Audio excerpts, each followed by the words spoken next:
It's January 2026, and the new year brings new poll numbers for President Donald Trump. So, how is he doing? I guess, like all polls, it depends on who you ask, or is it whom you ask? Anyhow, that's the topic of today's Bold and Blunt, and I'm your host, Cheryl Chumley, giving you a Christian conservative look at today's news, politics, culture, and events. This is from Arizona Central. Let me read a little bit from this. President Donald Trump's approval ratings remained about the same since last week. This was penned this week. Okay, this is the story in ascentral.com, dated January 3rd, 2026. So when they say last week, they're talking about December.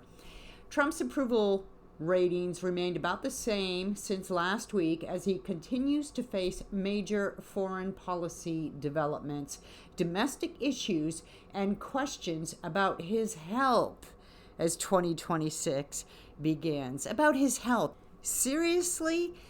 The only ones asking questions about President Donald Trump's health are those in the media who want to drum up controversies about President Donald Trump's health. They want to fabricate a new Russia narrative that goes like this.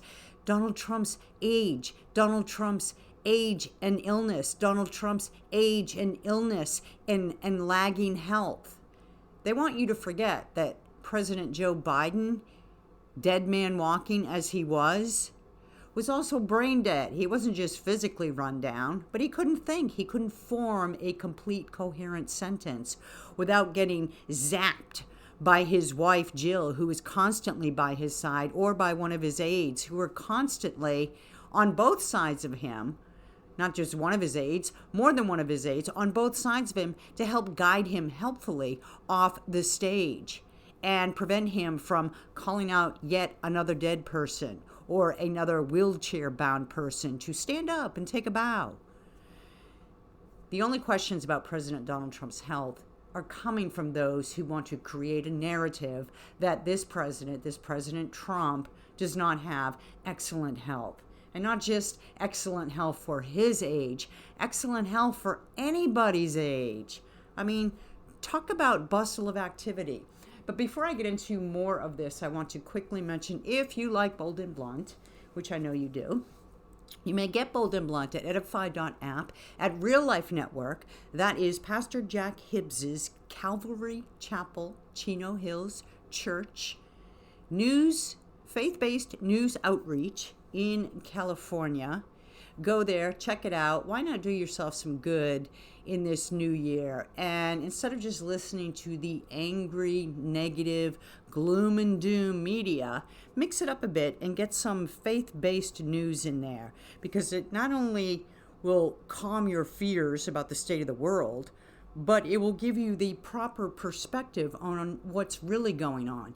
Yes, the news reports the truth, right? Well, some news organizations do anyhow. But the news gives you the truth. But faith-based news puts it in the proper context. And really, that's what we want here, right? We don't want just surface truths. We want truths that go deeper.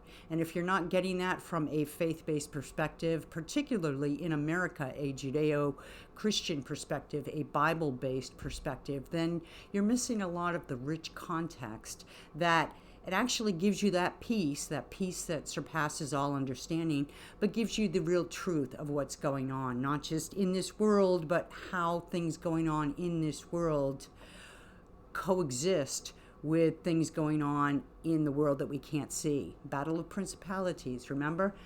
You may also get Bold and Blunt at WashingtonTimes.com, where, if you haven't subscribed to my Bold and Blunt newsletter, it's the best of Cheryl Chumley.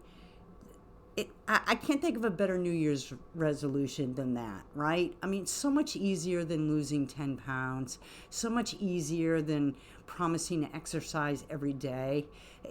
If you make a resolution right now to subscribe to the best of Cheryl Chumley, you can check that off your list in a matter of seconds, right? All you have to do is go to WashingtonTimes.com, scroll to the bottom of the page, click on the newsletter section, and find my newsletter. Enter your email address, and boom, You'll be signed up, and you can check that off your list. And not only can you check it off your list, but it's healthy. It's calorie free, right? And the activity that it takes your fingers to type, and chances are you're going to be on the edge of your seat. You're going to be so excited, so your muscles are going to be tense, and tense muscles burn more calories, right? The activity is going to burn calories, so that's like your daily exercise. I mean, talk about healthy. Sign up for my newsletter. It's the healthiest thing you can do, and it's a New Year's resolution you can complete in a matter of seconds. Life doesn't get better than that. Trust me. You may also get Bold and Blunt, of course, wherever podcasts are available. And if you do get it online, check out some of the reviews, the very kind reviews that fans of Bold and Blunt have so graciously posted. Very thankful for that. Let's go back to this As Central. That's Arizona, azcentral.com piece. President Donald Trump's approval ratings remain the same, blah, blah, blah. The inserted line about his health in order to drum up some negativity for you to read the rest of this piece. Trump's favorability ratings have gone through multiple up and down ticks as he approaches the first anniversary of his second term in office. Stop right there. What president hasn't gone through multiple up and down ticks? Like, is that meaningful, right? I mean, these polls are conducted like every day. If it goes up half a point, down half a point, up half a point again, 3 days, right? Up, down, up. There you go. There's an up and down tick. I mean, how is that even controversial? Controversial, right? Good word. Let's stick with the spelling and writing of it, less with the speaking of that word. Anyhow, Trump's favorability ratings have gone through multiple up and down ticks as he approaches the first anniversary of his second term in office against a slew of executive orders, mass firings of federal workers. Here comes the drama. Tariff and trade wars. Bum, bum, bum. I hear the music in the background, right? I hear the film score playing. Getting louder, getting louder. Here we go. Bombing Iran and mass deportations. However, they have since slumped amid the ongoing Epstein files controversy and last month's historic government shutdown. Well, the government shutdown, of course, was due to Democrats, right? I mean, we all know that. So to slide that in there seems a little bit gratuitous, right? I don't know. It just seems a little petty. Be that as it may, let's jump to Commercial Appeal, the commercialappeal.com. After almost 12 months, and this piece, again, was just penned January 5th. This is for this year. After almost 12 months, marked by a government shutdown, tariffs, controversial economic policies, the Epstein files, and ICE, here comes that film score again, President Donald Trump is nearly to the second year of his term. Over the weekend, Trump made a grand start to the second calendar year of his term as the United States launched an operation in Venezuela that captured the country's president and his wife. This operation marked a surprising escalation by the president.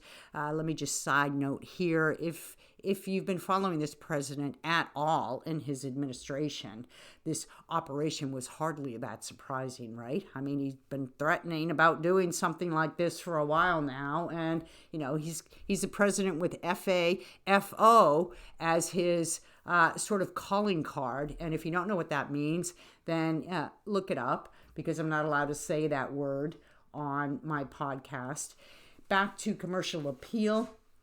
In light of the new year, several polling organizations have begun releasing data gathered in December. For the most part, the president's approval rating remains negative. That's right. Ask a Democrat. They hate Donald Trump. Boom, there you go. He's failing as a president. Not so fast. The Real Clear Politics poll average, which averages approval ratings from the top national polling organizations, found that Trump's approval rating has been on a relatively steady decline since he first took office in January of 2025. As of Sunday, January 3rd, the president's approval rating was negative 9.5%, with 43.5% of Americans expressing support for him, way to bury the lead. What this piece should say, what all these pieces should say, what these polls should be showing, is that almost half of Americans have a favorable view of President Donald Trump. 43.5%, you round up, right? When that number's 0.5 or above, you round up, not down. When it's 0.4 or below, you round down. So about 44% of Americans express support for President Trump. That's pretty good, right? There are problems that he has to face with the economy that he has been saying all along are long-term solutions because these have been long-running problems. A lot of Republicans do not like his tariffs. They see his tariff policy as harmful to America. I see his tariff plan and his policies as a positive for America in the long term, because for far too long this country has been handing over its economic interests to overseas economies, basically boosting other nations at the expense of our own independence. And this president is trying to turn back the tide on that and make it America first. And that's not an economic matter that can be addressed successfully overnight. His cabinet, his White House has promised that we will start seeing some economic improvement, some serious economic improvement this year. I think so. I think Americans are trained to believe in the quick fix and are impatient for long-term solutions, long-term fixes. And that's why there has been a lot of criticism against this White House for its economic policies. That's not to say that Americans have not been suffering, but when you look at how this president has pushed border control, has sent out a narrative that illegals need not enter this country and those here need to leave, forcing businesses to deal with this exodus of what they have relied on in many instances as cheap labor for a very long time. And then you add in the tariff wars, the tariff policies, the tariff pressures that he's put on other nations, and their fights back. Some have caved right away. Some are still fighting. All these things take time to trickle into the economy. And let's not forget his hope to bring manufacturing back to America, all these businesses that fled America for cheap labor and low regulation overseas, trying to get them back into the country. These are things that take time, and I do believe that this year is going to be a banner year for America's economy. Not all see it that way, not all agree, not all Republicans agree, and not all of those of other political mindsets agree either. Of course, the Democrats, Trump can never do any right when it comes to Democrats, but the Libertarian Party has some issues with this president too. And my guest today, Stephen Nekhaila, is chairman of the Libertarian National Committee, and he's here to discuss what Trump is doing right, what Trump is doing wrong, and what Trump, in the minds of libertarians, needs to do in order to make this country great again. Stephen, I want to thank you so much for being on Bold and Blonde. It is great to have you here. Well, thank you so much for having me. So you are chairman of the Libertarian National Committee, correct? That is correct. And I'm very curious at how you think, how your organization thinks President Trump is doing so far in his first year of presidency here. What would you rate him if you had to give him a letter grade? If I had to give a letter grade, I'd probably give him a D, maybe a D minus. Depends on the day, I guess. Okay. So the libertarians with the MAGA movement are not so in line, is what you're telling me. Well, it's very interesting because I will say this: Trump during his first term, we knew that he was a more of a populist candidate. He didn't have any real guiding philosophy. He would sort of oscillate between different populist positions based upon, I think, what he believed and what he thought people wanted to hear and see. And a lot of these positions, they're for instance, when we look at Trump's first term, it was very interesting. His second term, you see tariffs and everything else, and all kinds of things that I think many people that voted for him the second time around weren't expecting per se. He promised going to Fort Knox and looking at our gold. He promised no new wars. He promised all kinds of things that I think a year in, a lot of people that supported him the second time around are actually confused. And he's losing a lot of support, even from the MAGA movement that originally supported him. You can see it with the Epstein files that was supposed to be released, and it has been only partially, of course. And most of that's thanks to Thomas Massey. No new wars up until obviously many new conflicts. We saw Venezuela most recently. And so a lot of the people that supported him seem to be curious as to what other options are. And many of them are coming back to the Libertarian Party. So it is it's a smorgasbord of different policies and changes compared to what his promises were. There are some good things to come out of the Trump administration. The Doge committee or whatever you want to call it with Elon Musk early on did do some good work. Of course, the Congress never ratified those changes. There were some positive changes to some policies like energy, deregulation here and there. So there are some positives I'll give them credit for, but also a lot of things that I think people are not happy with. So that's sort of where we stand. So there are a lot of differences between what libertarians would normally support compared to the Republican Party or conservatives in general anyhow. But speaking to the real back of support from some in the MAGA movement, Marjorie Taylor Greene is one who used to be staunchly pro-Trump, and now she's highly critical of him, most recently because of Venezuela. So when you look at Venezuela specifically, what do you see that counters what the libertarians would consider constitutional? Absolutely. Well, I'd say first and foremost, anytime there's a conflict per our law, per the Constitution, per even the Congressional War Powers Act, these things require a declaration of war from Congress if we're going to call this a war. Going in and extracting Maduro based on a bunch of charges, it's on the road to regime change. We've seen how this plays out in the past with different governments. We can look at many failed regime change attempts in Iran or Libya and Syria, Iraq, et cetera, et cetera. Many times it's been tried in Latin America. Panama took tens of thousands of troops on the ground.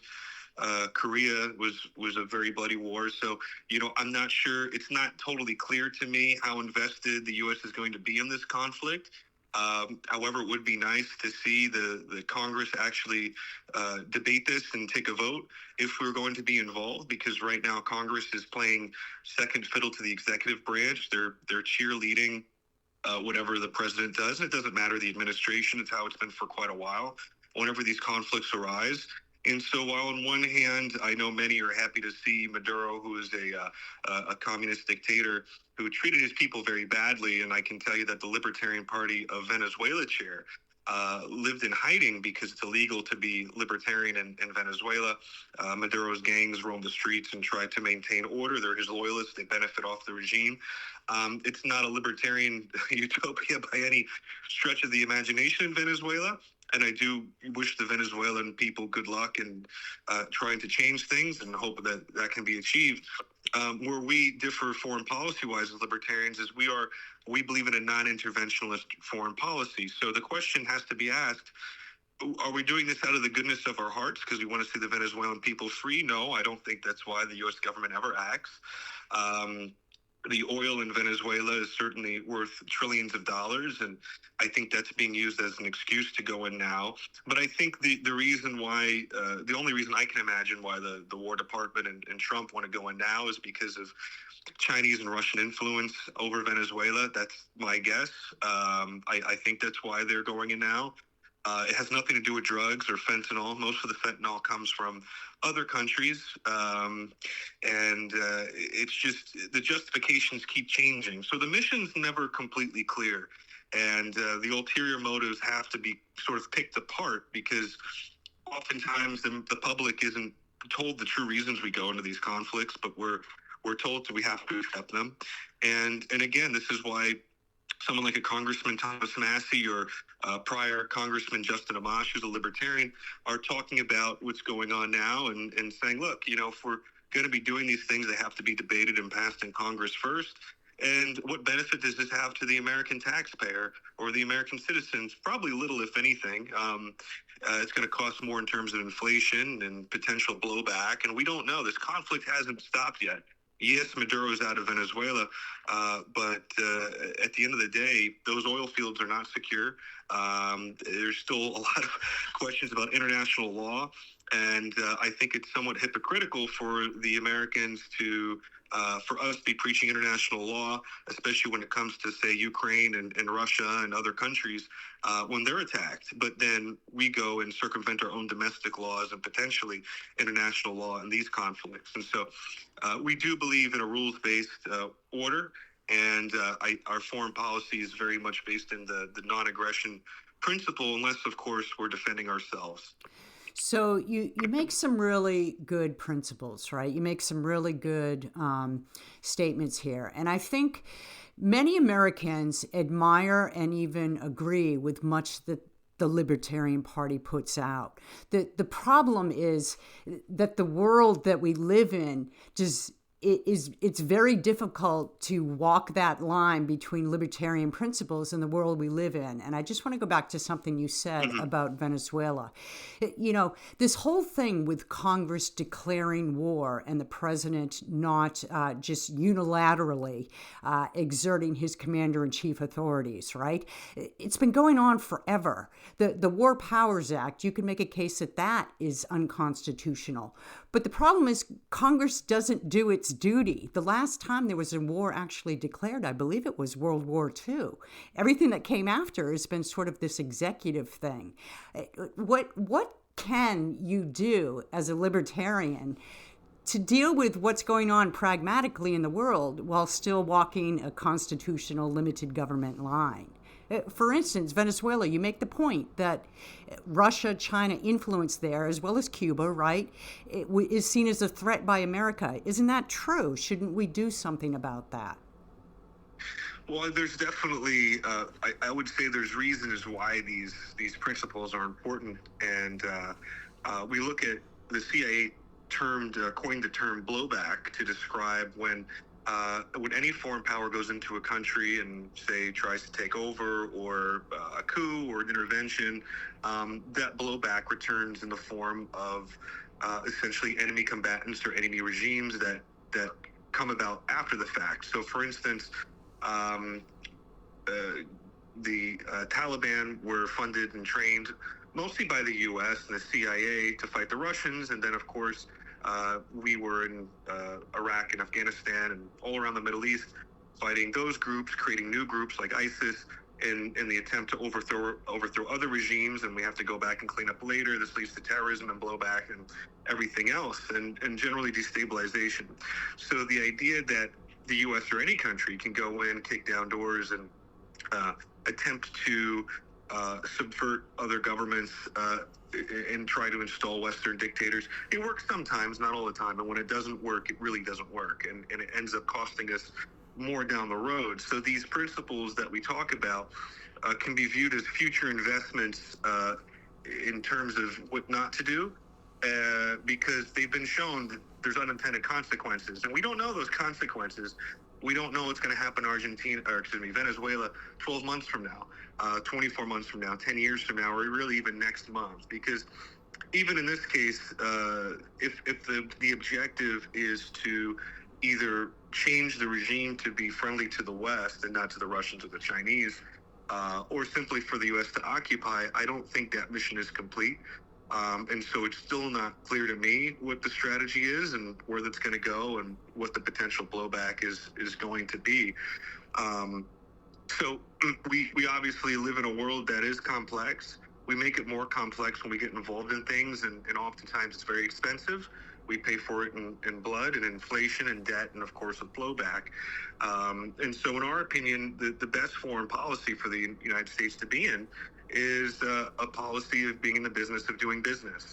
For much of the 20th century, that was the motto of the United States. The U.S. would come in and we basically go in and do business like we tried to do in Venezuela back in 2007 until the state took over the oil fields. But that typically works. And I think when we look at the bigger geopolitical picture, we see what China is doing. Most of it is subsidized around the world. Now the U.S. is starting to reel back in domestically its operations overseas and de-invest in the rest of the world and essentially deglobalize. But I would argue that globalization is actually good. It's good for the American consumer, and it does bring U.S. influence around the world if that's something that we're interested in from a libertarian perspective. So commerce, economics is what really is a driving force for U.S. hegemony. I just do not trust D.C. enough to say we're going to wield a club and go around and park our aircraft carrier in front of your country and tell you what to do. And that works sometimes, but oftentimes it fails. And I don't think D.C. Always thinks it through. So you said a D or D minus for Trump. I wanted to touch on a couple other issues because our time's just flying by. Immigration, the border control. The Libertarians, I know years and years ago, it was generally accepted the party's platform on that was an open border. Where do Libertarians stand on immigration and border control now? And how are you viewing what Trump's doing, not just at the border with controls there, but ICE and the National Guard in cities and so forth? Absolutely.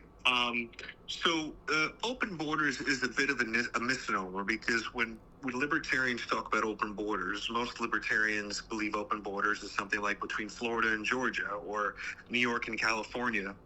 The Schengen zone in the European Union is an example of an open border. The United Arab Emirates, many places have open borders between countries where goods and people move both ways. I can't go down to Mexico without a visa or a passport, so on and so forth. So with open borders, the goal of an open border system is to create, to move capital across borders, which makes countries richer.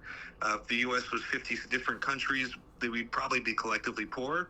The fact that we're all one federation with open borders, which is what makes us richer. So what we have down on the border is really border chaos.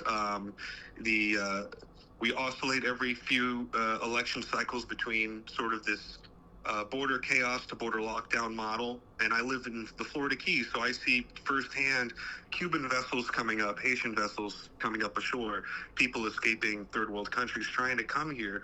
And the problem is when it's easier to cross the Rio Grande than it is to climb Mount Bureaucracy, people take the easier path, which is unfortunately coming here illegally, often risking life and limb and paying the coyotes or the cartels or whoever, the illegal business operations, bringing people over here, enriching them to cross the border and come into the country. So how do we fix that? And what no party except the Libertarians is really talking about is reform. We have to reform the immigration system. Most of our grandparents, great-great-great-grandparents, somebody came here through either Ellis Island or on the Mayflower or some way, and it was an easier system and it did work. And I think we need to re-examine our policy for immigration and come up with something much simpler, much more streamlined, less expensive, and fair and predictable, because what we have now is anything but. If somebody wants to immigrate, it's nearly impossible.